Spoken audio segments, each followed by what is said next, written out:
ചിന്തിച്ചു നോക്കൂ, അവരിരുവരും നാളെ വിരമിക്കുകയാണ്. ആർക്കു വേണ്ടി നമ്മൾ പരസ്പരം വാക്കുകൾ കൊണ്ട് തർക്കിക്കും? ആരെ നമ്മൾ ഇതുപോലെ നെഞ്ചിൽ നിൽക്കും?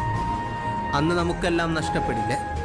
ഈ മണ്ണിൽ ആടിത്തീർത്ത ഓരോ ഓർമ്മകളും ബാക്കിയാക്കി മെസ്സിയും റൊണാൾഡോയും പടിയിറങ്ങുന്ന ദിവസം നമുക്ക് ചിന്തിക്കുവാൻ കഴിയുമോ? പോർച്ചുഗൽ മൊറോക്കോയോട് പരാജയപ്പെട്ടതിന് ശേഷം ചുറ്റുമുള്ള പോർച്ചുഗൽ ആരാധകരെ കൂവി വിളിച്ച നേരം ആ മനുഷ്യൻ ടനലിലൂടെ കണ്ണുനീർ തൂകി നടന്നു പോകുന്നത് കണ്ടവർ ഒരു നിമിഷം ഒന്ന് നിശബ്ദരായില്ലേ? അവരുടെ ഉള്ളും അറിയാതെ ഒന്ന് തേങ്ങിപ്പോയില്ലേ? പ്രിയപ്പെട്ട മെസ്സി ആരാധകരെ, നിങ്ങൾ റൊണാൾഡോയെ സ്നേഹിക്കുന്നില്ലേ? മനസ്സിൻ്റെ മറ നീക്കിയാൽ ആ മനുഷ്യനെ ആരാണ് വെറുക്കുന്നത്? പ്രിയപ്പെട്ട റൊണാൾഡോ ആരാധകരെ, പോർച്ചുഗൽ പുറത്തു പോയ നേരം ഇനി ഈ കപ്പ് മെസ്സിക്ക് കിട്ടട്ടെ എന്നാഗ്രഹിച്ചവരാണ് നമ്മൾ ഭൂരിഭാഗം പേരും. മെസ്സി അതർഹിക്കുന്നുണ്ട്. മെസ്സി കപ്പ് ഉയർത്തിയപ്പോൾ അവരുടെ ഉള്ളും സന്തോഷിച്ചിട്ടുണ്ട്.